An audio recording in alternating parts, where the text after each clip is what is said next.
area, and no doubt you are if you're listening to us on WJML, please stop by and watch a game in person. Otherwise, we will be on the air. You can hear us here. We're also, I believe, on Ustream. And you can see the video version of our broadcast on Ustream at ustream.tv, and then search for WJML basketball, right? No? Or Well, if they just simply search for WJML, they will find, the listeners will find our broadcast. It is on the basketball channel due to technical oddity we ran into this afternoon. But it will show as live, and you can watch the game as it happens. All right. Well, with me today, just speaking there, is Jason Bassett. Jason is our, I'm here with the Mossbacks from 1863. We're working a little radio magic here. This is something we haven't tried before, broadcasting a game from 1863 on 2012 radio and the internet. And the mastermind in charge of making all those things happen is Jason Bassett. And so we're going to be able to pull off this radio miracle today, Jason? The wormhole is working. All right. Well, then I guess we better look out and see where we end up. But anyway, for those of you who have no familiarity with vintage baseball, we play baseball the way it's supposed to be played, the way they played it in the 1800s, the early 1800s.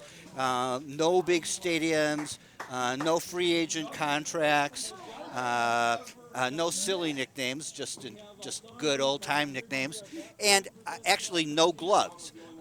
If you come out here and see this, or if you can watch us on video or listen to us on the radio, this is going to sound a lot like modern baseball to you. If you came and saw it, it would look a lot like modern baseball. We play on an infield that's a diamond with 3 bases and a home plate, and the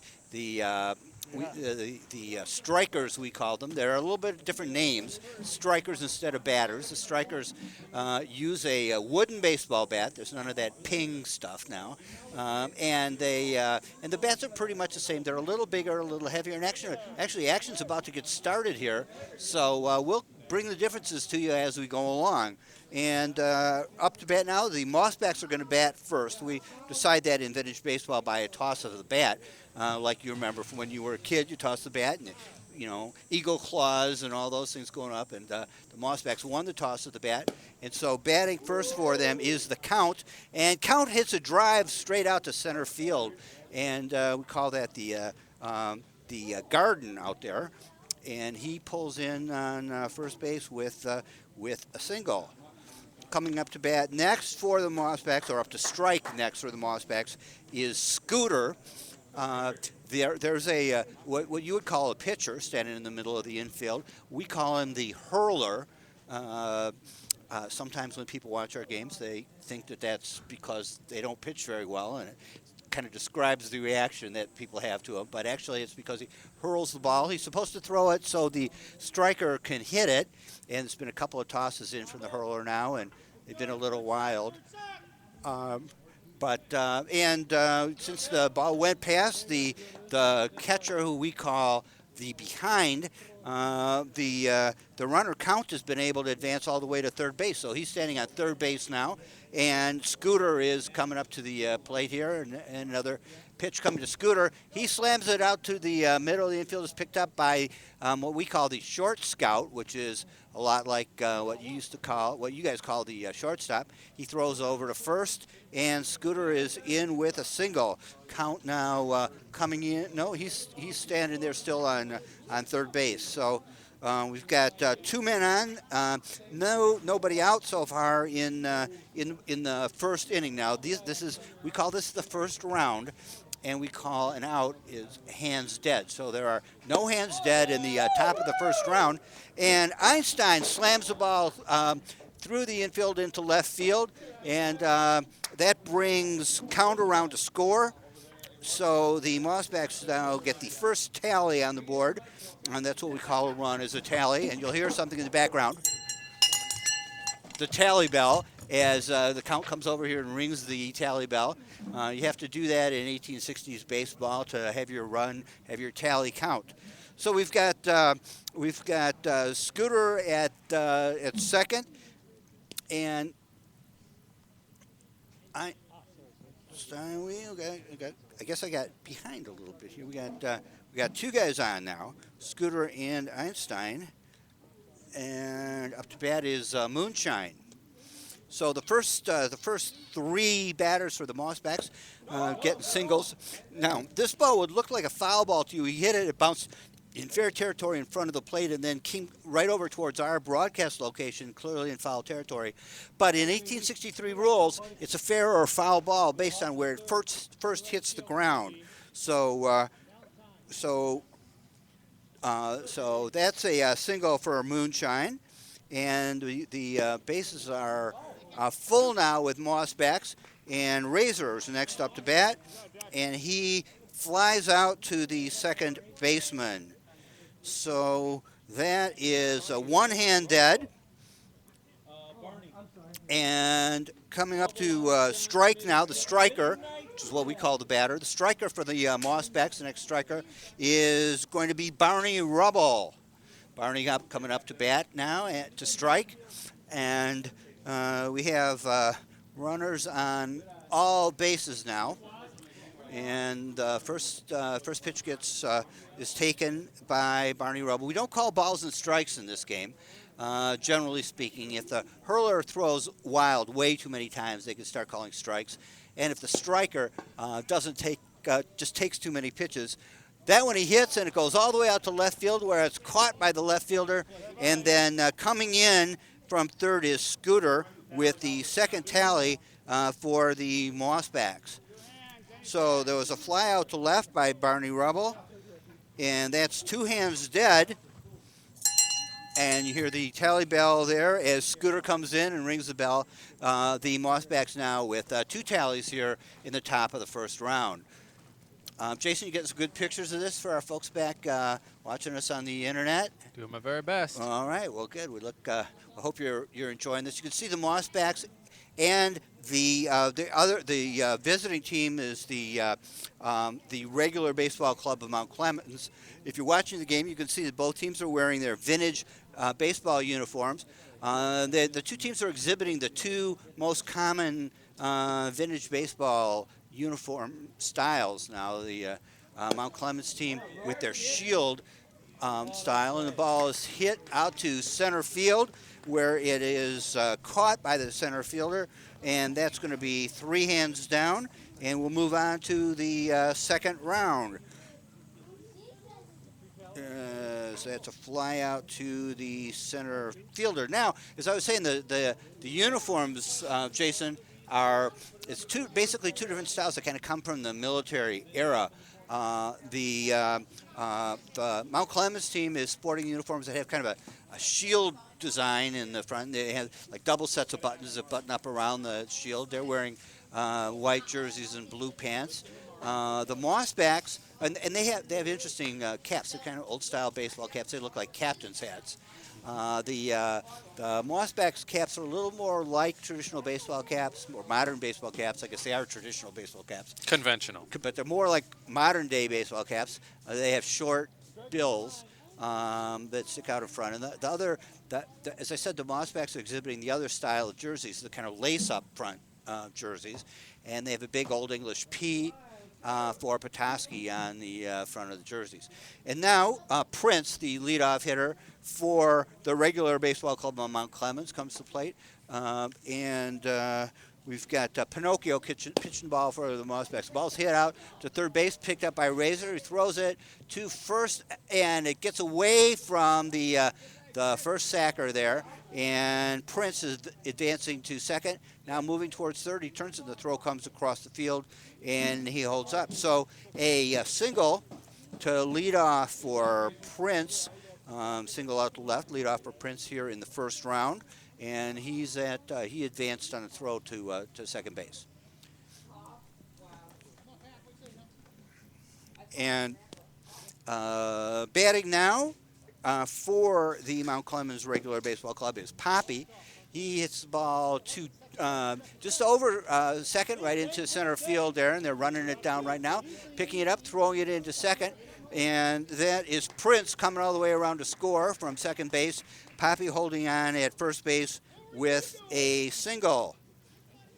So we've got now the scores of Mossbacks 2 and the regular baseball club of Mount Clemens 1 here in first round action here at Bayview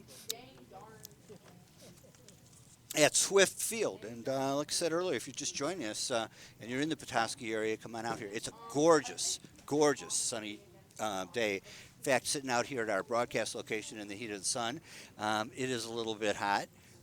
But it's fun being able to bring vintage baseball to you by all these modern media. And that's a strikeout there by Thumper for for Mount Clemens. And so that's one hand dead. And that brings Diego to bat. Diego can get you some of what happened in this is the second game of a two-game tournament here. We played the first game this morning under the rules as they were in effect in 1867. We'll talk about that in a minute. As Diego hits the ball straight out to center field, and the center fielder drops that. Diego's on at first base, and we're not really counting errors in this game, so we'll give him a single for that. How about that, Jason? Works for me. As Diego flies to center field there for a single. So Diego there on first, and over at second is Pappy. And there's one hand dead here in the first round, bottom half of the first round here for Mount Clemens. Mount Clemens' next batter, Valentine, is up to bat, and he takes that first pitch. On the mound for the Mossbacks is Pinocchio, and ball hit sharply to the third baseman. He holds it to keep the runners from advancing. Now he's charging, so he steps on third base, and it's a force out at third, and that is Pappy forced out at second. So there's now two hands dead, and Valentine is at first with the fielder's choice. Up to bat now is Tully, and Tully takes the first pitch there for the regular baseball club of Mount Clemens. We'll just call it Mount Clemens today, instead of regularly saying regular all the time. And he now slams it right up the middle to the second baseman. Second baseman charges over to the base and steps on it, and that is going to force out the runner there at second base, and that's Diego. So that's three hands dead, and we move to the top half of the second round now here in Bayview. Well, this is your first exposure, Jason, to 1863 baseball. What do you think?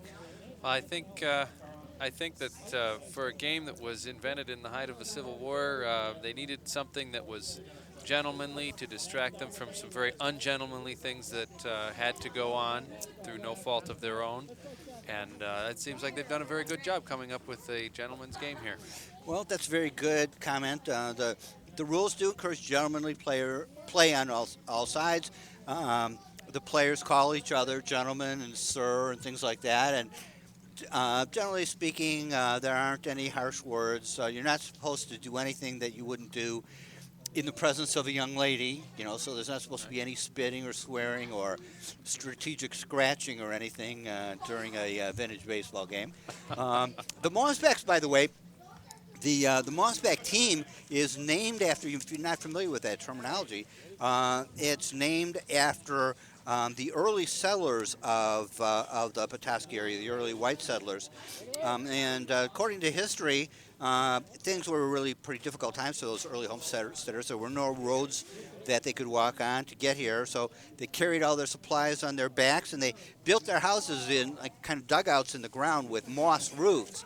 And so they were called, those early settlers were called Mossbacks, and we honor them today in the name of the Petoskey Mossbacks. Up to bat now for the Mossbacks is Smitty, leading off here for the Mossbacks in the second round. And we have the score sheet from the first game, so we'll start to get into that in a few minutes here. But Smitty now standing there as the second toss comes up to him, bounces to him on the ground. The hurlers throw the ball underhanded, and they attempt to get it so where the striker wants it. Smitty hits it to short center field, and the center fielder catches it on one bounce. Smitty is out, and that's probably the most, other than the fact we haven't mentioned this yet, the vintage baseball players do not wear gloves. So none of the fielders have gloves on. But other than that, the most distinctive thing, rule difference, is that you can catch the ball on one bounce. And there's Pinocchio who hits it towards first base. If you were watching this game, and he gets this first, he gets the first with a single. If you were watching this game, you would think that that was a foul because it landed inbounds in fair territory, but before it got to first base, it turned right and went off into foul territory. Under vintage baseball rules, a ball is fair or foul based on where it first hits the ground. So since that ball first hit the ground in fair territory, even though it went out in foul territory before it got to first base, it's still a fair ball. It has to be fielded and thrown on. So now we have Pinocchio standing down there at first, and midnight now. The last batter here for the Mossbacks is up at the plate, waiting for his ideal kind of pitch. And we are score, just keep you posted here, is 2-1 in favor of the Mossbacks, as we've got one hand dead or one out in the bottom half of the second inning here in Bayview on this really incredible Swift field. We'll talk about fields too here as the game goes on. Another pitch going by midnight, but we normally play on fields that are just fields, open fields. Midnight now hits the ball out to the short scout, which is what we call the shortstop. He picks it up and throws it to second base for a force out. So that retires Pinocchio there for the and he's the second one dead for the team. And Midnight is on first base with a fielder's choice.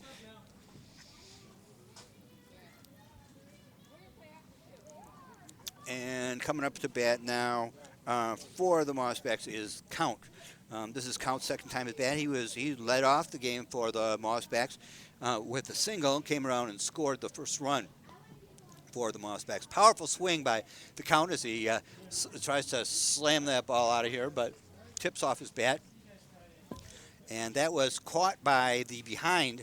And in vintage baseball, if a tip is caught in the air on a bounce, it is an out. So the count goes out to the catcher for the third dead hand in the round rather. And when play resumes, it'll be the bottom of the second round with Mount Clemens coming to bat. We were talking about the field here, and Jason, you can see that we're playing on what's really pretty nice baseball field here in Bayview, but we're not playing on it in the normal direction. Oh, you're right. You're right. It hadn't dawned on me yet. I've been focused on the technical aspects of things that, of course, you're not really in tune with. Being from 1863, That's right. You haven't noticed all the technical stuff laying around here. But one of the things that I hadn't noticed yet is that it is in fact played counterclockwise. Well, no, it's played the same direction as regular modern baseball. Well, we got the home plate at the other end of the field here because we don't want the backstops or those base paths. Normally we play vintage baseball on just open fields. The uncharacteristic thing about this field is that it's flat. We play on a lot of rolling, just open grounds where we can find them. Sometimes there's trees in play. We played on one field with an outhouse in play. And hitting the ball now is Tully, and gets it on a bounce to the center field. Tully stops at the first sack there for a single. And so Tully, the first batter for Mount Clemens in the second round, is on first base with a single. Up to bat now is Curley. And Pinocchio getting ready to pitch for the Mossbacks. Coming into Curley right now, and he swings. It's a fly ball to about second, just over the head of the short scout, and he picks it up, throws it to the second baseman, and that retires Tully. So, and it was double play because the short scout caught the ball on one bounce. So there now are two hands dead for Mount Clemens, and Dutch is up to bat for the Mount Clemens team. First pitch to him is a little bit low. Yeah, we play in Greenfield Village. That's one of the more historic vintage baseball teams in Michigan. In right field in the Greenfield Village field, they have their train goes by, and on the track they're taking tourists around. Hit to the short scout, picks it up, throws all the way across to first, gets through the hands of the first baseman, and so safe at first with what we will call a single is Dutch. So Dutch is there at first, and coming up to strike now for Mount Clemens is Chugger. And we've got an interesting situation here now. Teams can have a courtesy runner if there's been an injury, or some of these players are pretty old. Not as old as me, but getting up there. And under our rules, the last striker to make an out can be the courtesy runner. Anyway, ball's hit to second base. Second baseman picks it up and throws it over to first, and that retires Chugger to end the inning on a ground out for 3. So 3 hands dead at the end of the second round. No runs and 2 hits for Mount Clemens this inning. And that brings our total at the end of 2 rounds to the Petoskey Northmen. Have me count them up here. They've got the Petoskey Mossbacks have 2, and Mount Clemens 1. So the Mossbacks with a 2-1 lead here, going into the 3rd round. So yeah, all kinds of interesting things. We used to play a team in Grayling. That was in the middle of the state park there, and they had a very short right field that was all trees. And their ground rule was that the ball hit in the trees and bounced around in there. It was playable, which made for some very interesting circumstances. There's a lot of fun in vintage baseball to play on all these different fields and the different characteristics of the fields and all that. They're not taking much time between rounds here, so Scooter stepping up to bat already for the Mossbacks as we get started with action here in the 3rd round. Begs an interesting question, Marty. At what time do they start, or Geezer, excuse me? At what point do they actually start to call balls? Because I know a couple rounds ago there was a whole bunch of them in a row. Yeah, well, generally speaking, as I said, it's a gentlemanly thing, and they don't like to do that. But when it gets ridiculous, they'll start calling balls and strikes. And a great slug by Scooter past the center fielder. He's still going for it. Just picks it up, gets it into second base, and Scooter turns around and goes back to first after a long hit out to center field. So you might have expected him to be able to make it to second, but as I said, a lot of times when somebody gets a double, they need a oxygen tank there at second to recover a little bit, because these are not exactly the youngest ball players here. Fly ball hit to the short scout by Einstein, and so there is 1 hand dead now for the Mossbacks in round 3. Still at first base there is a Scooter holding on there, and so that's a fly out to the short scout. Up to bat now, Moonshine. Moonshine got a single in the 1st round, and so he's batted once and has a hit. So he's here for his 2nd attempt now at the plate, and Moonshine slams a liner right next to the center fielder. He picks it up, throws it quickly into second, but Scooter's already in at second base, so we got a runner Scooter in second, and I guess it was did he catch that on a bounce? Is that what happened there? I didn't so. notice. Yeah, he caught it on a bounce. So Moonshine is out on a bounce to the center fielder, and that gives us 2 hands dead here in the 3rd round.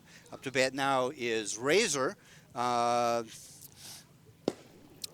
Razor long to right center on the right fielder, going way back to the road, picks it up and off the ground and throws it into second.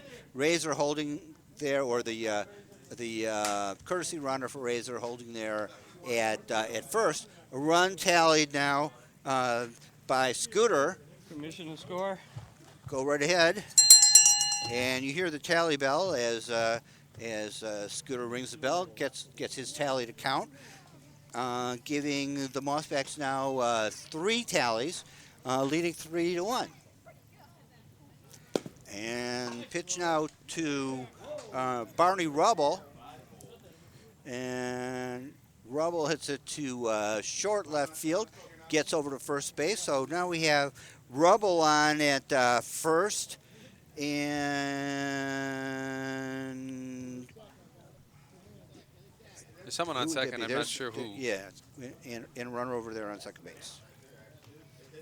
1 run in now for the Mossbacks.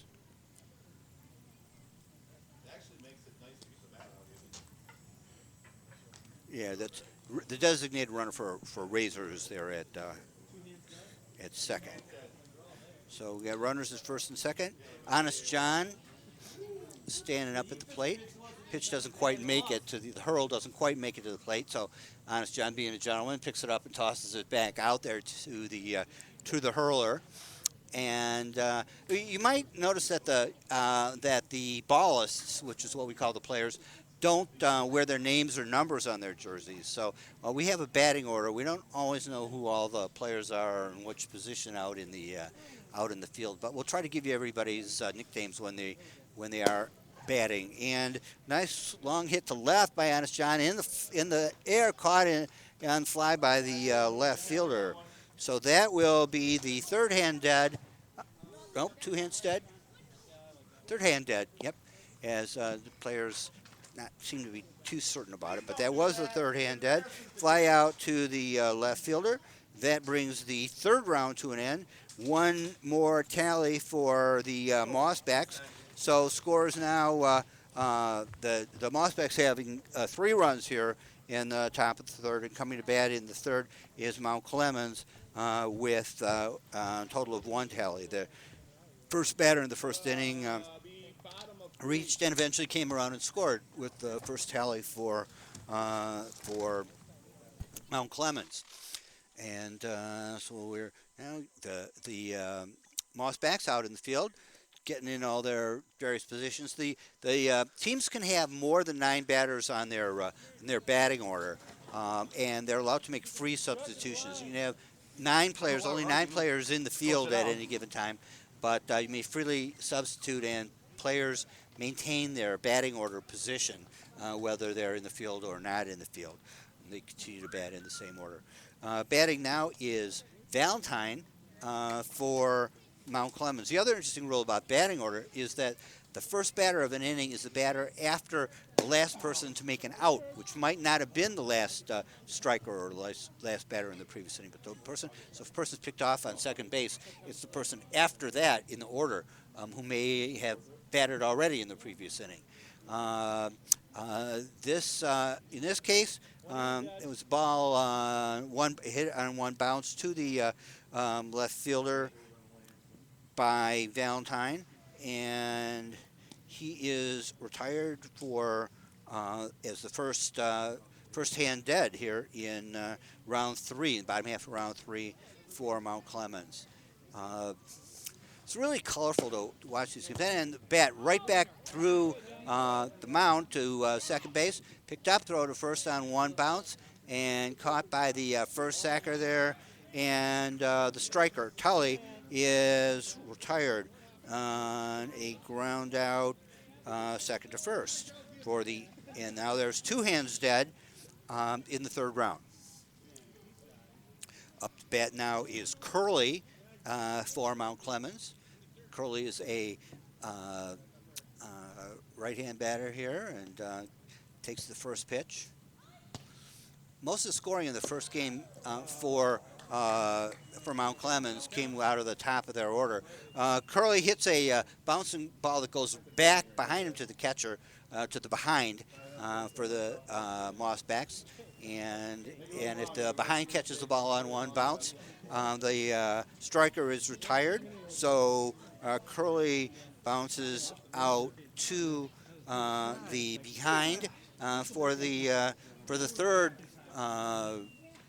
out essentially of the round. So now there's 3 hands dead, and the sides change hands. So we're going in to play in the 4th inning with the Petoskey Mossbacks leading in this game by a score of 3-1. And Jason, you missed most of the first game, but the we're playing with 1867 rules where they don't in the first game, where the players can't catch the ball on a bounce, and where they're allowed to steal.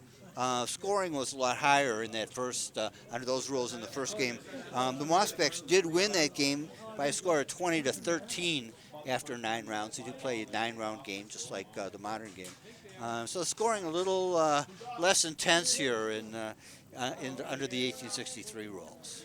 It strikes me that the 1863 rules are in general a little less intense because it was still a new game and they weren't so intense about it yet. Well, I think it was just for fun. The balls were having a lot of fun in that time. It was a break from the Civil War. Long slug by Smitty to left field. They're just coming up with the ball now, and Smitty's chugging into second base. It's going to be close, but the second baseman drops the ball.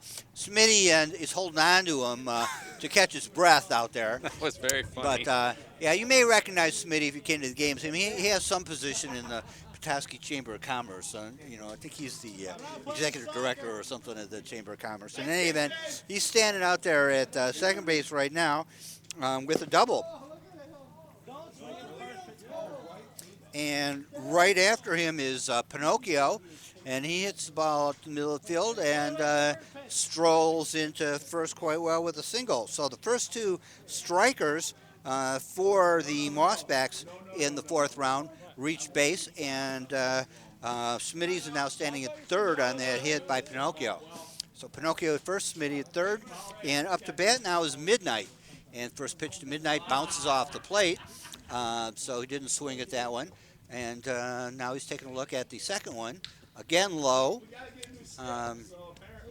But you can see the bats are bigger than the bats that you're used to seeing in modern day baseball. That ball lands foul. Since the first time it hit the ground, it was in foul ground along the first base line. That's considered foul. If you remember, if they hit in fair ground first and then go foul, it's considered a fair ball. So here comes the next hurl coming up here to Midnight, and it's low again off the bouncing off the plate. Runners at first and third for the Mossbacks. 4th round, the ball hit now towards third base. The runner holds at third. Advancing from first because he's forced is Pinocchio. He's forced out at second base. And Midnight reaches first on a fielder's choice. And Pinocchio is the first hand dead in the Mossback 4th round. Up to bat now, top of the order. We're back up to the top of the order with the count. Left-handed batter looks like. Yep. Yeah, we call them wrong-handers in 1863 slang. He pops one up right behind first base. It's dropped, and Smitty coming in to score and advancing to the runner who's on first, advancing to second. So we got 2 on.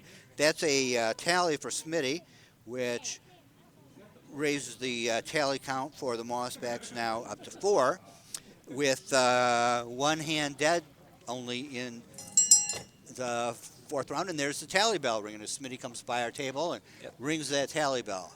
The runner on first actually got it all the way around to third, looked like. Well, there's a little conversation going out on the field now. Seems like the one of the fielders there along the right-hand side, maybe the first baseman, might have gotten injured. So they're calling the ball dead and sending the runner who made it all the way to third has to go back to second. That is Midnight. He's at second. Count is on first. And there is 1 hand dead here in the Mossback fourth round. Coming up to bat now is Scooter. Scooter hit safely his first 2 times up, got singles, and came around to score both times. So Scooter responsible for a couple of the Mossback's 4 runs already. Um, he hits and fouls back behind him, and it's picked up by the Mount Clemens behind, and that retires Scooter for the first time. And so now there are 2 hands dead, and the next batter, Einstein, slams it out to left field. The throw's coming into third a little bit too late and gets beyond him to our broadcast location. That's going to be a dead ball, but the runs will score and the everybody on base will advance 1. It's actually hit me in the foot over here. So now we've got one more tally coming in. That is midnight.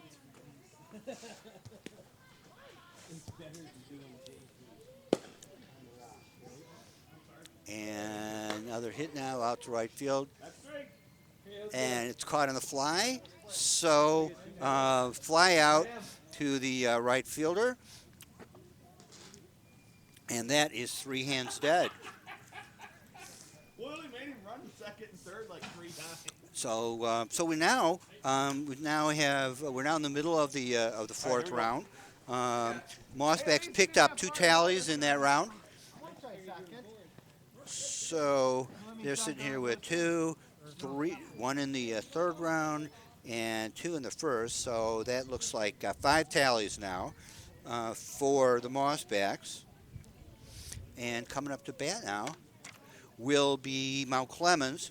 Mount Clemens with only 1 tally so far. So score is 5-1. Mount Clemens coming to bat, as I said, in the bottom of the 4th round. Mossback's taking the field now and getting themselves organized. And as I said, it's a really nice day here. Fortunately, we have a little bit of a breeze. It's starting to cool things off here at our broadcast location along the 3rd baseline. About the same position that you have from the camera, which is sitting here right next to us. So if you're watching the game, you're sitting just about where we are.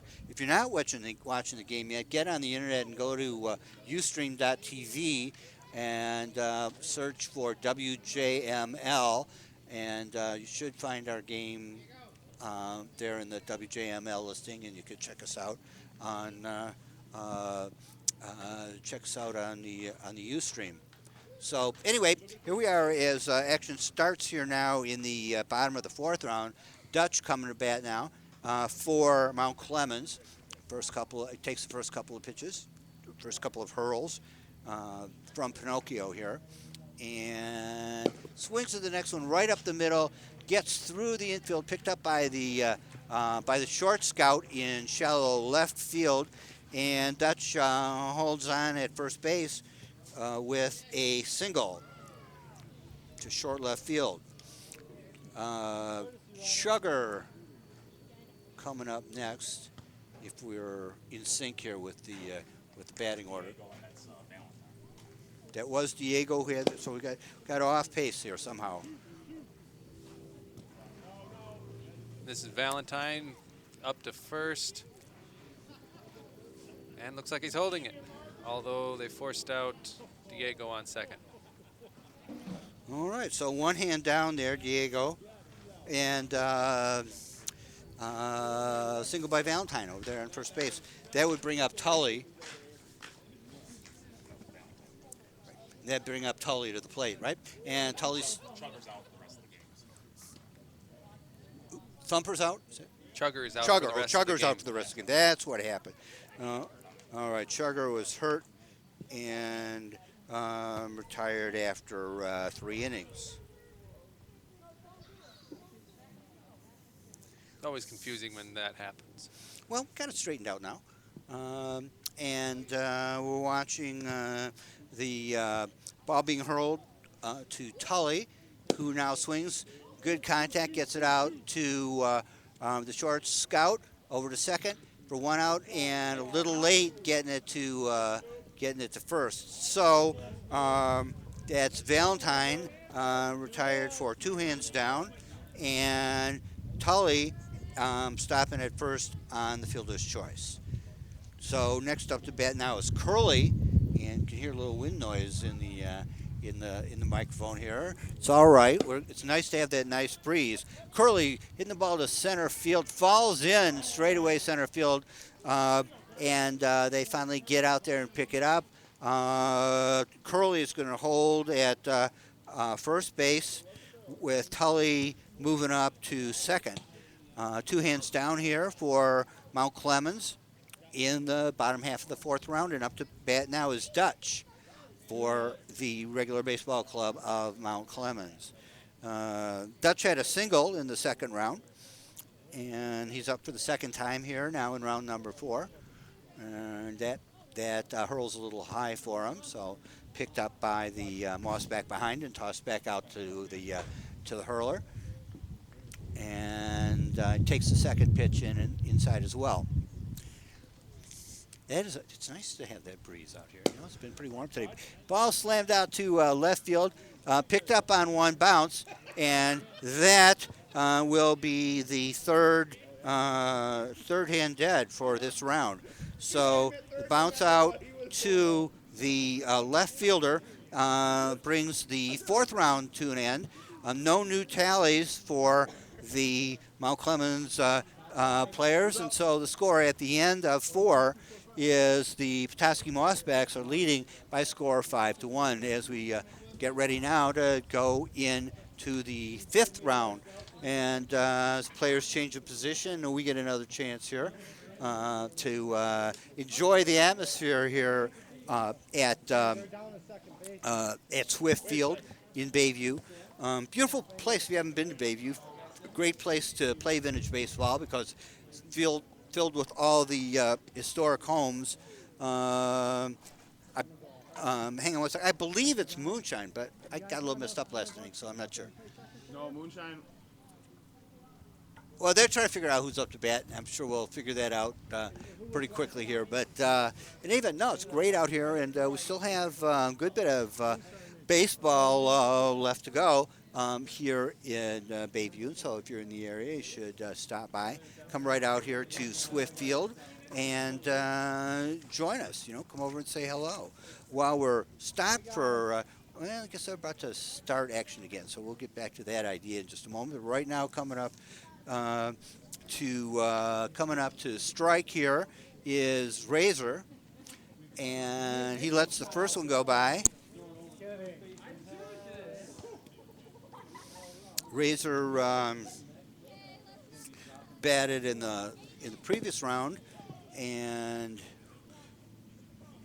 now he hits it over to the third sack, makes it all the way down to first base, beats the throw there, so Razor's in with a single, and that's his second single in a row.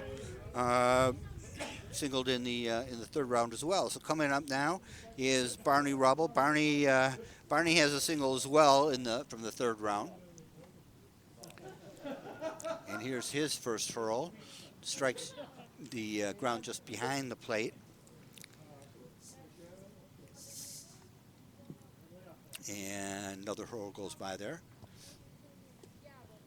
The strikers aren't required to strike at anything that they don't want. Rubble does that out to the left field, snagged on one hop by the left fielder, so it's a bounce out to left field, and Barney Rubble becomes the first hand dead here for the Mossbacks in round 5. Coming up to strike now for the Mossbacks is Honest John, going up to take his stand at the plate, runner on first base, and that is Razor. And here is the next pitch to Honest John. He lets that one go by.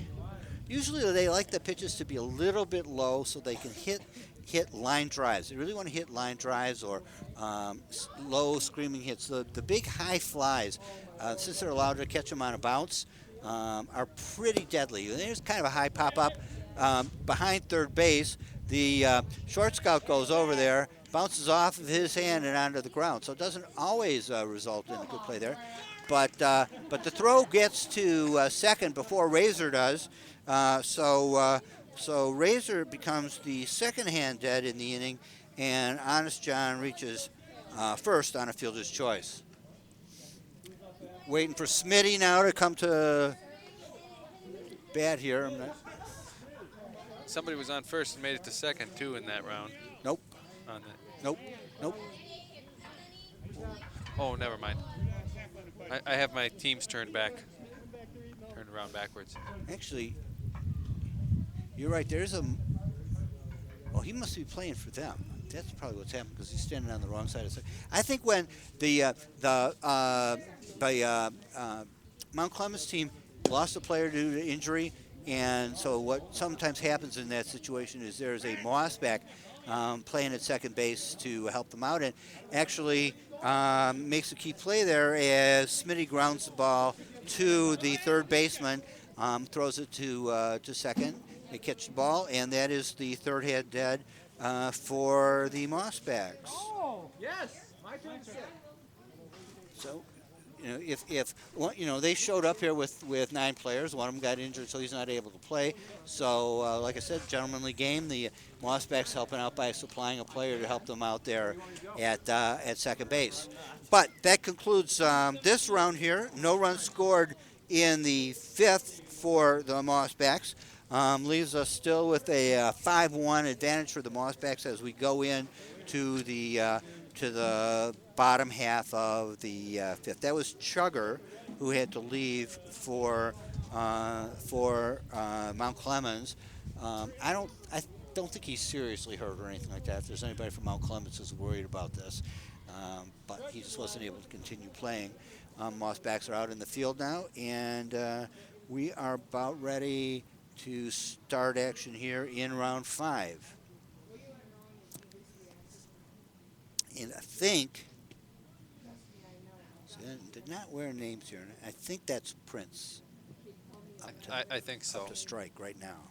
He's been their leadout striker. He's got at least one hit now. He's got another. Hits the ball on several bounces to the left fielder. Pulls into first base, makes the turn as the ball comes back into the infield. So first on at first with a single is Prince, and no hands dead in the bottom of the 5th round for Mount Clemens.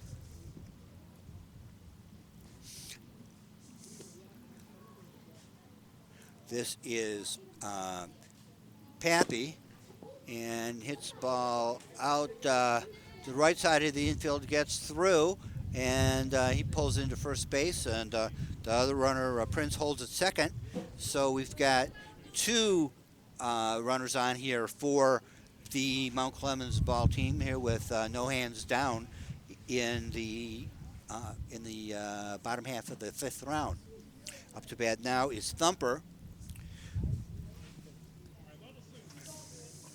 Thumper struck out in the 1st round. This one goes past him, doesn't offer at it.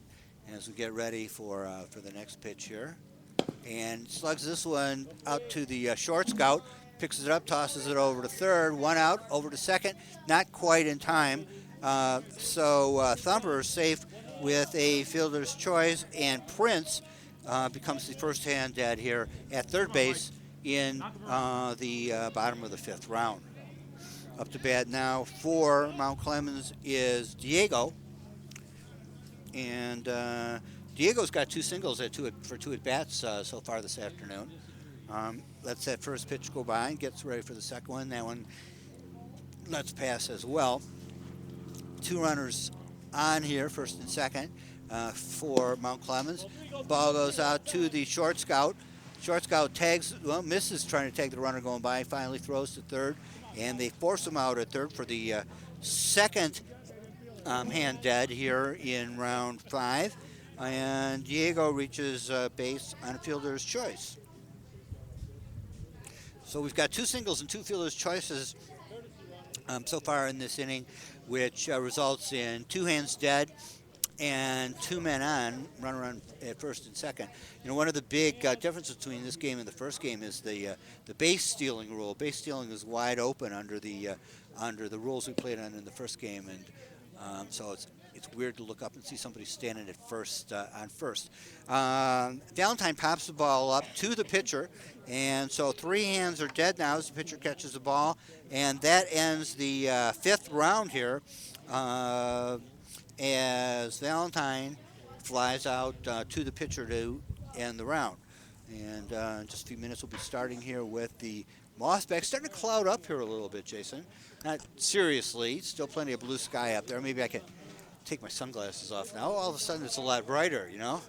Actually, it's nice because the sun's behind a cloud, and yet we still got the breeze and the blue sky. And actually, it's I almost feel selfish sitting here looking at all these green trees and green grass with a lot of the nation in drought, but it's just absolutely gorgeous here. And we've actually had a fair amount of rain lately up here in the Petoskey area. Yes, we have. In fact, I think we're caught up.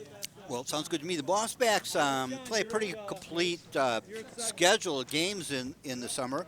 After today's game, they go tomorrow to the home field of Mossback Meadows, which many local people know as the Winter Sports Park. We call it Mossback Meadows when we play over there. We're playing the Ludington Mariners. Are coming up from Ludington. We were down in Ludington earlier in the season, and we're looking for a little bit better result from this contest up here in Mossback Meadows. Smitty taking the picking up the stick right now for the Mossbacks. Swings at the first pitch. It gets by the center fielder. Smitty's going around first. He's streaking to second. The ball gets in there a little bit ahead of him and looks like he's going to be tagged out trying to stretch his single into a double. So we'll give... That's exactly what happened. We will give Smitty a single on that and call him out at second base. It's nice hit out there in the center field, but a little too optimistic about his ability to run from first to second. Pinocchio now slams one out to center field. This one right to the hands of the center fielder, and so that's a fly out to center, and 2 hands dead here in the 6th inning for the Mossbacks. Up to bat now Midnight, as we try to get something going here in the 6th round. Midnight again hits it. This is nicely hit to center field between the outfielders, and he dove for the ball, caught it sort of falling down, but he dropped it then. So Midnight is safe. Of course, in our game, you can catch the ball on one bounce for an out, but he didn't manage to catch it, and so Midnight is at first base with a single.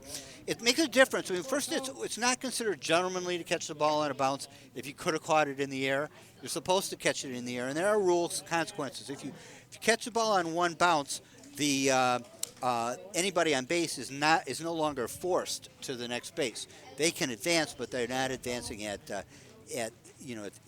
risk. You can't force them back out.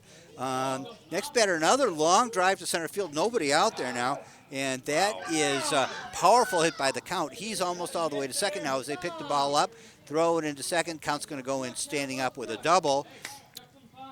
And as they throw that ball in from center field, and advancing is Midnight to third base. So the Mossbacks have runners on second and third now with 2 hands dead rather, and up to plate now to strike is Scooter. Runners on second and third. Scooter at the plate, and here comes the first pitch to Scooter, and it's over his head. Actually, it just went by his nose, so I suppose if Pinocchio was batting, it might have had an issue there, but everything's all right now. Another pass that Scooter lets go by. 2 men on, 2 hands dead in the top of the 6th. And next pitch to Scooter, he lets that one go by as well. The Mossbacks wearing their blue and white striped socks.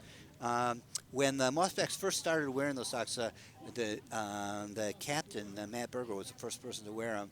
And everybody thought that they were pretty flashy, and we started calling them speed socks. If you wear those socks, you were faster. And so the next year, and this is about the 4th season we've been playing, the next year, everybody had speed socks. So it's pretty much a uniform for the team now, these horizontal blue and white striped socks. Pretty sharp here for the Mossbacks. Ball hit down the third base line, picked up by the third baseman, thrown over to first. Not quite in time, bounces off the legs of the of the striker there, Scooter. In 1863 rules, no rule against that. That's no problem if the ball strikes you. And so Scooter's on with a single there, and bases now loaded with Mossbacks as the count is at second and Midnight is at third. Slam now to left field on one bounce to the left fielder. He picks it up, and that is going to end the round as Einstein bounces out to the left fielder for the third hand dead of the inning. And no tallies scored in that inning for the Northmen. Excuse me, keep doing that for the Mossbacks. So we move on to the bottom half of the sixth with the Mossbacks leading Mount Clemens by a score of 5 tallies to 1. It's an easy mistake to make because the Northmen wear the same colors. Yes, they do. Yes, they do. And we do occasionally during that time of the year broadcast, Jason and I broadcast the Northman girls basketball team. Had a great season last season and a great season the season before. Getting ready to set that up again for this coming winter. And we're going to have a pretty interesting lineup. Can't release it yet, but we're going to have a pretty interesting broadcasting lineup for our girls basketball games this season if things go as we think they will. And we hope that you will follow along and join us for that. But right now, nobody's thinking about snow and cold and basketball. We're all here in the hot, beautiful sunshine in Bayview playing baseball. And here's the first pitch. And it's popped up by the striker. And off the hands of the pitcher, picks it up, throws it. The hurler, rather, throws it to first base and retires. I believe that was Tully, the striker for Mount Clemens. And so he grounds out to the pitcher. And it's one hand dead here in the sixth round. Curley now pops it up to the first baseman, pulls it in.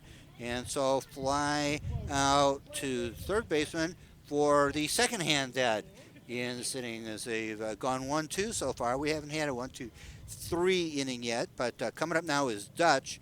Dutch has a single and a ground out so far. Coming up to bat for his third opportunity, gets the pitch from Pinocchio, and he lets that one go by. Understandably being choosy. A lot at stake here. All right, here's another one, and lets that one go by as well. You're looking very dapper today in your Hawaiian style shirt there, Mr. Jason. You figured it was going to be hot out here today, huh? Well, I was expecting a little warmth, but I also this shirt's been lucky before, so I thought maybe we could root for the home team. Well, so far it's working as the Mossbacks lead 5-1. And slug back out to the third baseman. It's off his hands and into short left field as the striker, who I believe is Dutch, makes it down to first base. And so we don't use these E's in this scoreboard. We'll just call that a 1B there to the third baseman. And we've got 2 hands dead and a man on here. That's Dutch. And we're back to the top of the order with Prince for Mount Clemens. Mount Clemens trailing 5-1 here in the sixth. We play 9, so there's still a good chance for them to come back. That hurl rolls across home plate and back out to the hurler as we send Pinocchio scrambling back there to pick it up. A little overthrow from the behind, which is what we call the catcher. And ground ball now to the short scout, picks it up and throws to second. And that retires the side here as there are 3 hands dead now on the brings the sixth round to an end. Jason. Yes, it does. The Mossbacks are really doing very well here. One thing that seems to be true is that the Mossbacks do seem, since you brought this up earlier, the Mossbacks do seem to be a little bit younger. Not sure if that's a serious advantage or not, but whatever's causing it, they're doing very well. And and Mount Clemens is starting to run out of time here. I want to get a quick word in here for our main sponsor here, Kilwins. You really need to go out to their new location and take one of their chocolate tours. They're giving great tours at their chocolate factory from Monday through Friday from 10 a.m. to 3 p.m. I had a cousin in from out of town last week, and bunch of cousins, and they went out there and said the tour was really great. You get an overview of Kilwin's history dating back to 1947. They show you how they make their original recipe ice cream. I think it's always a good idea to visit a ice cream and a fudge place, and I understand that you do get some free samples. Also at the same location is their brand new fantastic retail store, and I think everything they have to sell there is excellent. And big thanks to Kilwins for being the primary sponsor for the Kilwins Fudge Bucket. And I know at the end of the contest, the teams are really appreciative too, because the winning team here is, which right now looks like it's got a good chance to be in the Petoskey Mossbacks, it's going to get a big bucket full of Kilwins fudge, and we really appreciate that. Anyway, back to baseball. Up to strike now for the Mossbacks is Moonshine. And leading off here in the top of the 7th round with the Mossbacks leading 5-1. Almost did it again. And he slugs it over the head of the second baseman and rolling to a stop there in center field as Moonshine rolls comfortably into first base to lead off things here in the 7th inning for the Mossbacks. Coming up to bat now is Razor to strike. Razor's hit successfully twice out of 3 attempts in this match, and he lets the first pitch go by.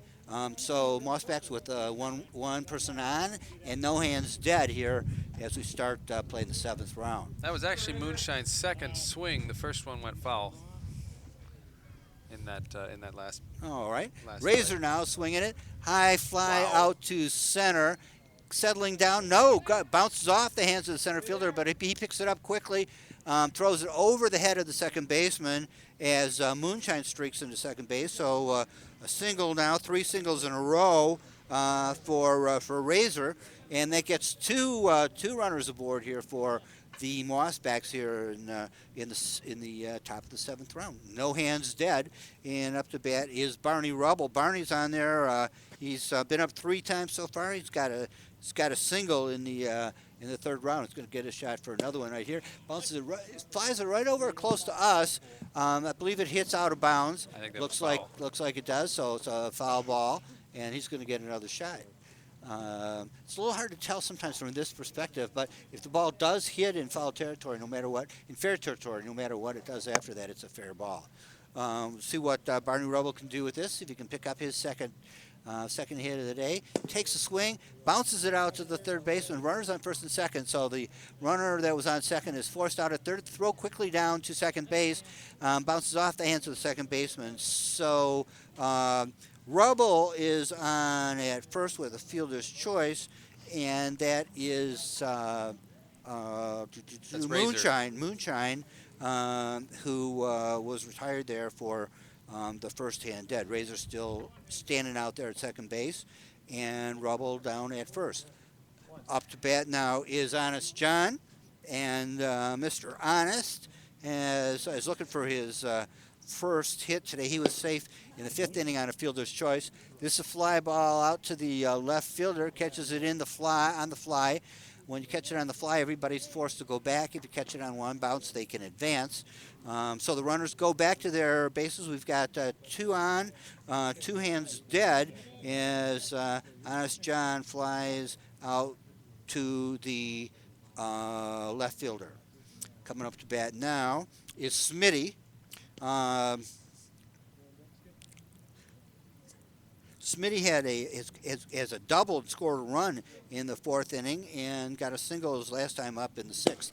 He now lines it to the cut off nicely by the short scout. Picks it up on one bounce, which retires Smitty. And as he is the 3rd hand dead, it retires the side here for the Mossbacks. No tallies this round for the Mossbacks, and so we go into the bottom of the 7th with the Petoskey Mossbacks leading Mount Clemens by a score of 5-1. There was a nice hat tip there at the end of that last play. Very gentlemanly teams we've got here. Yeah, the players often, as they change sides, go back and forth and congratulate each other on their nice play, and it's kind of a nice aspect to this game. Makes it a lot of fun. There are vintage baseball is very popular in Michigan. Michigan has more vintage baseball teams in it than almost any state, and makes it pretty easy to schedule lots of games. There's a team close by here. The closest team is in Mackinac City. There was a team on Mackinac Island. I don't think they're playing anymore, but they are hosting games up there. And in fact, the Mount Clemens team, I believe, was up in Mackinac City. In Mackinac Island, we managed to arrange that on our schedules, get teams that are up north doing other things stop by here. Not that there's ever any trouble getting people to come to Petoskey, one of the wonderful parts of northern Michigan. Lots of teams like coming up here. There's teams in the Grand Rapids area, the Bay City area, of course the metropolitan Detroit area. As I said, we're playing a team from Ludington coming up. And after that, let's take a look here at the. After that, on Friday, August 10th, we're going to be in Lansing at the Riverfront, the Riverfest in Lansing, playing the Mackinac City regular boys. Smashed to the third base and picked up by Razor and thrown over to first base. So Pappy makes the first out.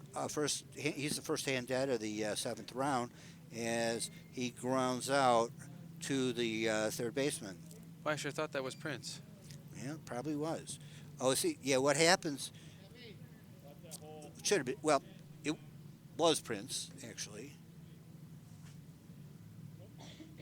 The batting order rules are a little strange here. In the 1863 rules, the first batter of an inning is the batter in the order after the last person to be dead, and sometimes that's not the last person to bat, to strike. Sometimes that person was picked off on bases, and that's what happened here. So now we have Pappy, and he hits a grass cutter there to the short scout, picks it up and throws it over to first base. He goes out again, third baseman to the first baseman, and that is the second hand dead in round number 7 here. Coming up to bat now is Thumper. Thumper safe on a fielder's choice back in the 5th round and looking for his first hit of the afternoon. Nobody on base now for Mount Clemens, and the pitch comes in. It's a little low, so he lets it go by. Kind of neat that the strikers can sort of choose their. Wow. Well, he made a good choice there as he slammed it into left field, past the left field. It looks like it's going all the way up to the street. Street ball. Going it up. Crossed the. Picks it up, throws it in. Runner streaking into third base now. The throw comes into Razor just ahead, and he drops it. He drops the ball. I don't think he was going to get him anyways. May take Razor a little bit time to stand up here, but great smack by Thumper. I guess that's probably where he got his name. I guess so. That was amazing. I mean, he doesn't look like a rabbit to me, which would be the other way people could get a name Thumper. But great hit by Thumper, and he's got our first triple of the day. Not only in this game, but there was no triple in the earlier game this morning. So Thumper's on at third base with 2 hands dead here in the 7th inning. Up to bat is Diego. And Diego swings at the first pitch, bounces it to the behind, and that retires Diego. As a bounced ball caught by the behind is an out. So Diego grounds out to the catcher for the third hand dead here. In the 7th inning, we go to action in the top of the 8th. No tallies this round by the regular baseball club of Mount Clemens. So as we start play in the 8th, just 2 rounds left to go, we have the Northman the Mossbacks still in the lead by a score of 5-1. And I do want to mention one of our other sponsors right now, Gaslight Media. You may know Gaslight Media is installing a great network of wireless internet in downtown Petoskey.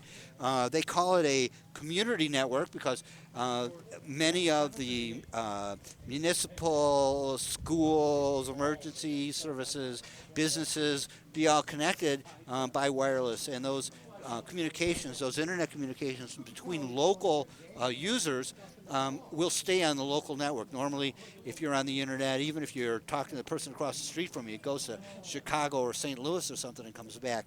But Gaslight's going to be handling this all in their community, and they're installing wireless all over Petoskey right now. If you're interested in it, give them a call at 231-487-0692 or email them at info@gaslightmedia.com. And now he hit along the first baseline. That's Pinocchio grounding on that first baseline. It's fair. They pick the ball up and throw him out at first base. So Pinocchio grounds out. Actually, the throw comes from the catcher to the first baseman, and so there's one hand dead for the Mossbacks here in the top of the 8th round. Midnight up to bat now for the Mossbacks.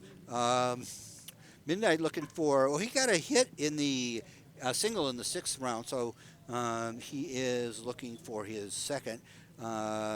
He scored in the 4th, so looking for his second tally as well, as we call runs in this game. Midnight looking at his second hurl coming in now. That one way over his head, so he lets that one go by, and see what happens on this next one. Sometimes when we play here, there's a whole row of houses across the street from here, sort of be in right field, with lots of great porches. And sometimes there's people sitting out there on their porches, drinking their mid juleps or whatever, and watching the game. And that adds a really nice feel to it. Ball popped up by Midnight. I think it's a fair ball. Yes, it was. It hit in. Well, they're trying to decide whether it hit in fair territory or not. It fouled definitely over towards us, but I guess it must have first hit in foul territory because Midnight's coming back down the first baseline, picking up his big stick and getting ready to take another shot at this. You should try one of these bats. They are a little heavier, a little bigger, a little longer, a little thicker than the bats used by conventional baseball players, even the ones that use wooden bats. This time it's inside the third baseline, picked up by the third baseman, thrown over to first, but the first baseman is off the base, and so Midnight on at first safely with a single. And coming up next with one hand dead, Count comes to the plate. Count's a wrong-hander, which is what we call lefties here in vintage baseball. And he's got a hit every time he's been up so far this inning. This time the ball is picked up on a bounce by the behind, and that retires the count. They throw the ball out to second base, but it bounces by the second baseman, and so the runner, who is Midnight, is safe at second, but the count is retired on the ground ball from the catcher to the third baseman, the behind. And that's, of course, only fair because Count is the behind for the Mossbacks. Pretty athletic behind, does a good job of making a lot of those plays, and this time it got him. Ball slammed foul outside the third baseline. I guess they call it fair because it first hit in. And Scooter is all the way down to first base, and Midnight's advanced up to second. So 2 men on with the single by Scooter to short left field. Einstein now coming up to bat for the Mossbacks with one hand dead and 2 runners aboard. And Einstein lets that one go by as it bounces off the plate. Yeah, fairly low pitch. It would have been tough to golf that out of there to someplace, but Golf is about what it'd be. That was pretty low. I think so. So we're having a great time watching some vintage baseball here today. It's baseball, by the way, is 2 words in vintage baseball. Another one of the little differences between baseball and baseball. It sounds the same, but looks different when you write it. It does, and according to the Mossback Times, it was written that way until 1880. How about that? Yeah, after the 1860 rules, there are lots of new things that start coming in over the next couple of years. Ground ball lined out to left field, and it's a close play there at third base, but it looks like the runner beat it out. So we've got a single to left, And bases filled up now with Mossbacks. And you hear the tally bell there. That means that midnight came around and added on another tally for the Mossbacks, getting them up to 6 now. And a screamer hit by Moonshine to second base. Throws it to first, would have been on time, but it squirts through the first baseman's hands. Not using gloves makes all this a little more exciting here. It's possible to catch these balls. The previous out was made by Pinocchio. And so we have another tally here by Scooter. 2 tallies here now by the Mossbacks. That's Moonshine standing on first base. And Razor's up. And Razor is at bat. Thank you. Moonshine at first. Got runners on second as well. And only one hand dead at this point. Oh, 2 hands dead. And that ball goes out to center field. Is caught, I guess, and side retires. So that's 3 hands dead. In the 8th inning, we go to the bottom half of the 8th inning. Coming up to bat now is Mount Clemens. We're looking for, if I've got this right, Valentine, Tully, and Curley coming up to bat in the 8th inning for Mount Clemens. They need to get some runs here, some tallies, as the Northmen add 2. I can't stop doing that. As the Mossbacks add 2 more here in the 8th to bring their tally up to 7 to only 1 run for the visitors, 1 tally for the visitors from Mount Clemens. But Mount Clemens coming up to strike now, and their opportunity to do something about that as we're getting down to the their last 2 opportunities here as we play 9 rounds in vintage baseball, just like you guys do in modern day baseball. So we're going to see what happens here. There's coming up to strike now for Mount Clemens is Valentine. And he slugs the first pitch to third. Razor knocks it down and picks it up and holds the striker there to a single. So on at first base is Valentine. Coming up now to bat for Mount Clemens is Tully. And Tully pops the first one up to the pitcher, goes down through Pinocchio's hands. They pick behind picks the ball up, throws it down to second, where the runner Valentine is forced at second. So Valentine is the first hand dead in the inning, and Tully reaches first on fielder's choice. Curley now up to bat. As Mount Clemens is going to need some tallies now this inning. They're down by 6. They've got 1 hand dead and a runner on base. And swing the ball now towards the first base line. The pitcher comes over to cover, but the first baseman runs and takes care of it himself. So that's 2 hands dead as Tully grounds out to the first baseman unassisted. Up now is Dutch. Dutch coming to bat now has 2 singles already today. He singled in the 2nd and the 6th. And here's his pitch as he takes his first hurl of the 8th round. That one goes by, lets that one go, and here comes the next one. And this one is on the ground to the short scout. Picks it up, tosses it over to first. And so Dutch grounds out 6-3 for the 3rd hand dead of the round. And we go now to the top of the 9th round, last round of the game most likely, as the Mossbacks getting ready to come up to bat. It's going to be, according to my records, Barney, Rubble, Honest John, and Smitty, the 3 first strikers here for the Mossbacks. in the top of the ninth round. So what do you think of vintage baseball, Jason? You've seen almost a complete game of it now, your first time and in your life. What do you think? Actually, I like it a whole lot better. It's very much a choose your own adventure kind of game. It's definitely just for fun, and I think it's a lot more sportsmanly than a lot of other games, just because of um, the fact that it's more for fun and less competitive. And I've always said, if you can't have fun, why play? Well, and I think that the players are reasonably competitive about this, although not vicious about it. Everybody wants to win. We play by 1863 rules, but this is not a reenactment, as you can tell, of a specific game from 1863.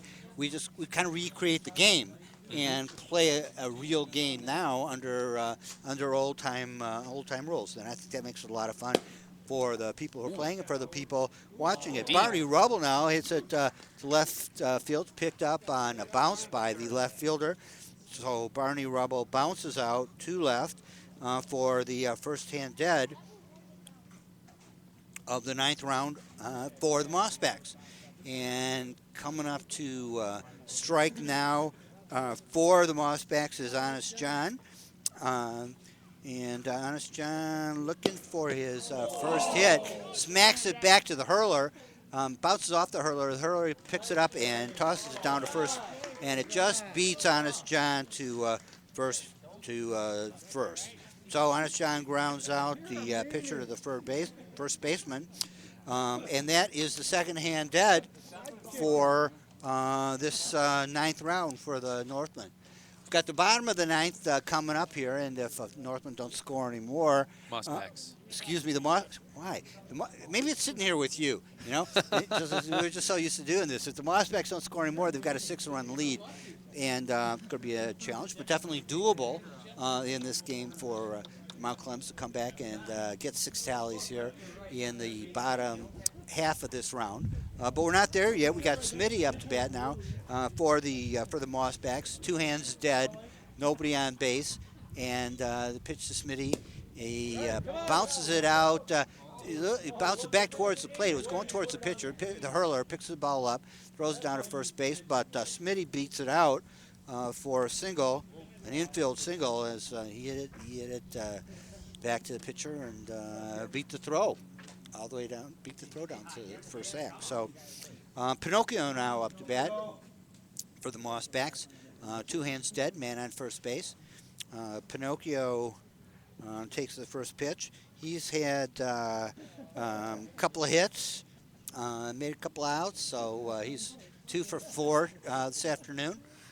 His 2 were in the second and fourth inning, so looking for something late in the game. As it pops up, bounces away from everybody, picked up by the behind, and they hold on to it as the behind and the hurler get into a little bit of a tangle there, interlocking arms. I think the hurler was trying to let the behind know not to throw the ball. Don't want to get into the little league situation where the ball's flying all around and overthrowing on everybody. But also it was actually what happened was they caught the ball on the first bounce. So that ended the inning. The round. Yeah. That ended the round, and it's the third hand dead. So we go now to thank you for that round. Yeah. Well, I didn't want you to confuse the people from your time. All those listeners who have now learned all the lingo, and like I said, the game looks a lot like modern baseball, except for the uniforms and the bats and the no gloves and just the way the players treat each other, and just guys out here having a good time. But you come out and watch one of our games, and we've got 2 coming up. As I said, you will see something that you recognize as baseball with just enough of a little twist in it to make it more interesting for you. Tomorrow, August 5th, at Mossback Meadows, the Winter Sports Park, the Mossbacks will be hosting the Ludington Mariners. And then next Friday, August 10th, the Lansing Riverfront Festival will be there playing against the regular boys from Mackinac City.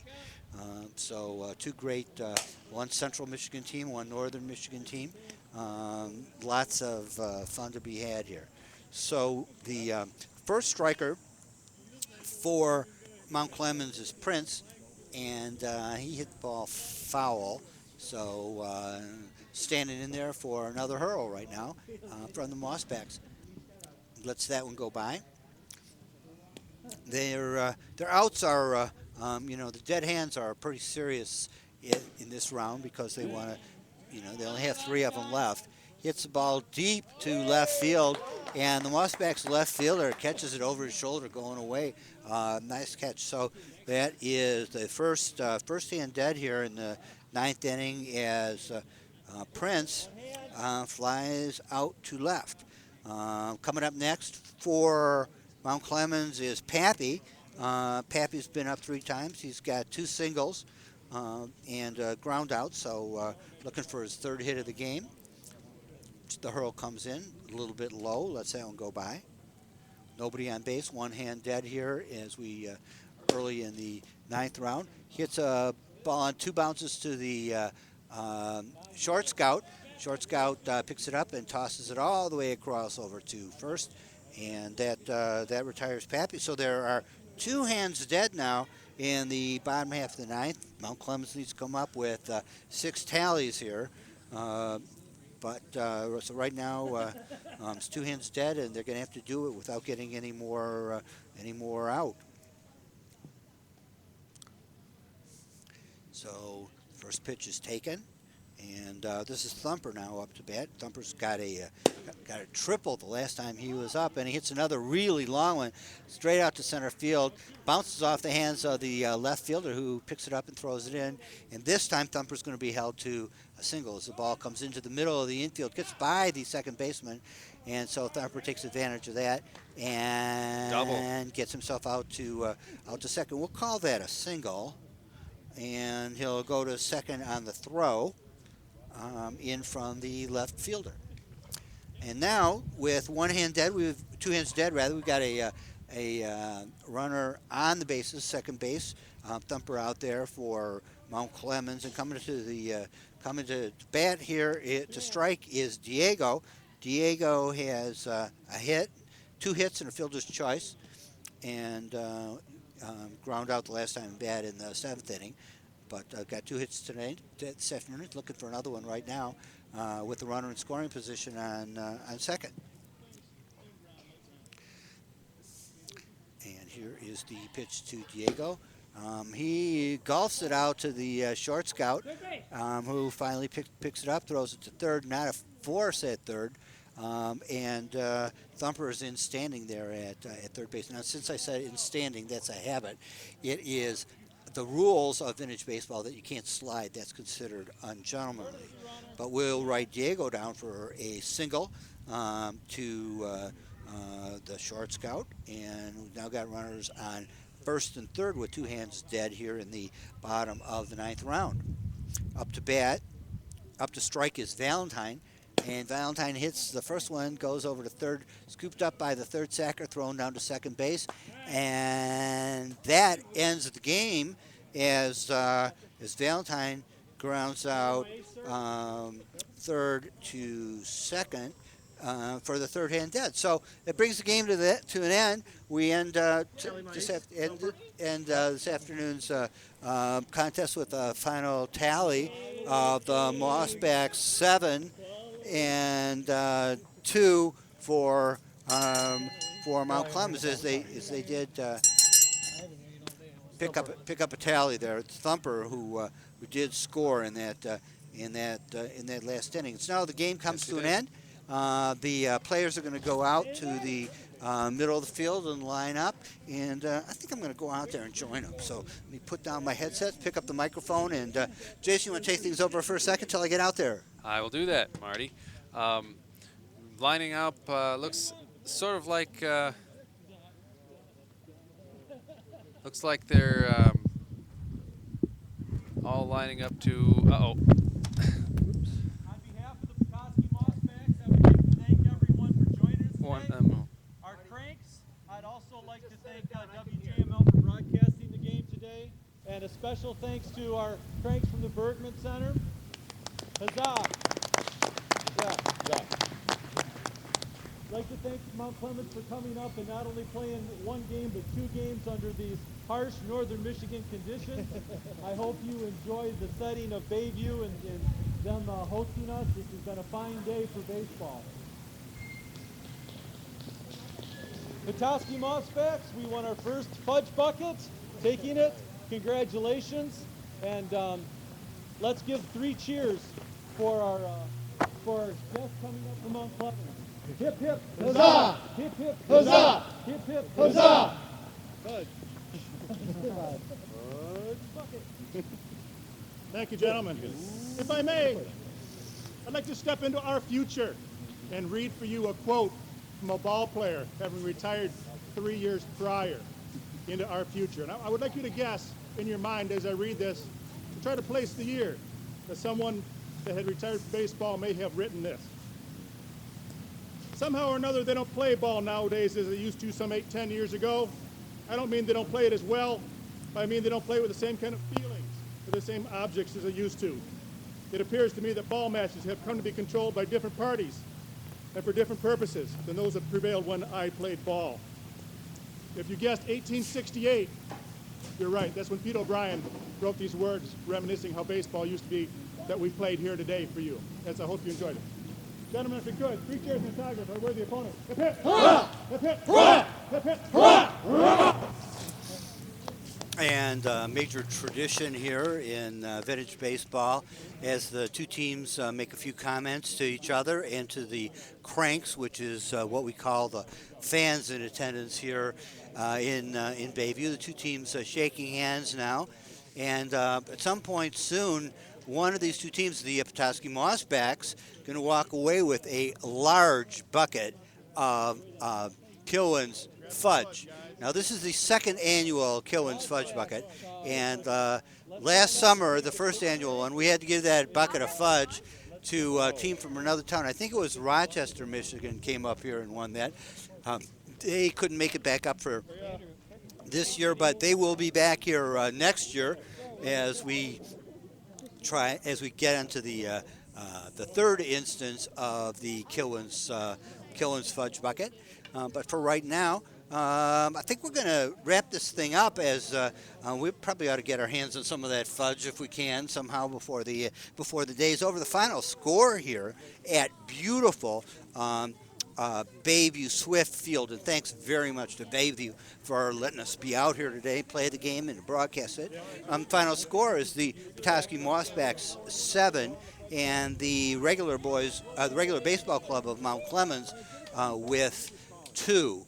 And we want to thank you all for being here, and we certainly want to thank all of the people who made this broadcast possible, including as this afternoon's Petoskey Mossback vintage baseball game concludes. It was brought to you by Kilwin's, sweetest in every sense since 1947, and proud sponsor of the Petoskey Mossback's 2nd annual Kilwin's Fudge Bucket Classic, now won by the Petoskey Mossbacks.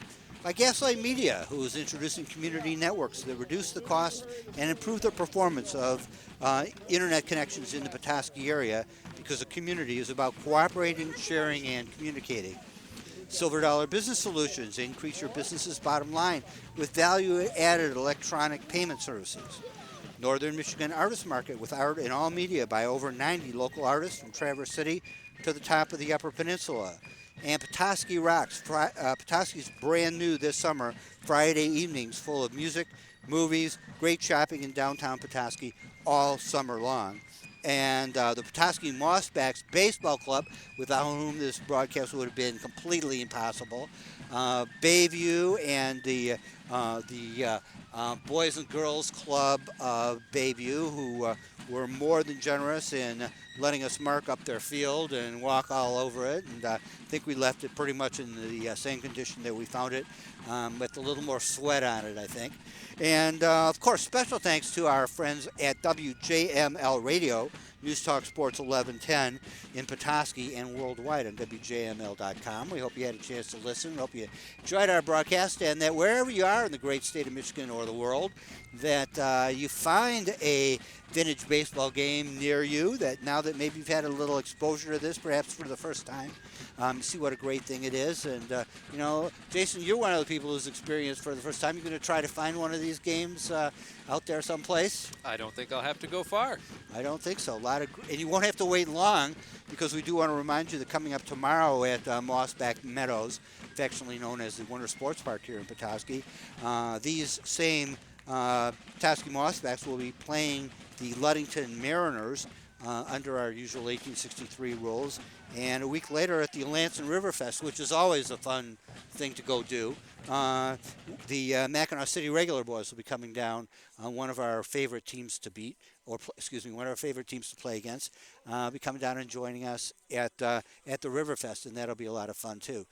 So for Jason and I, and for all of our all the folks who have mentioned who helped us out, for all of you, we want to thank you for your attention, for joining us here in Bayview at the second annual Kilwins Fudge Bucket Classic, and hope you enjoy the rest of your weekend. Thank you very much.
Play ball!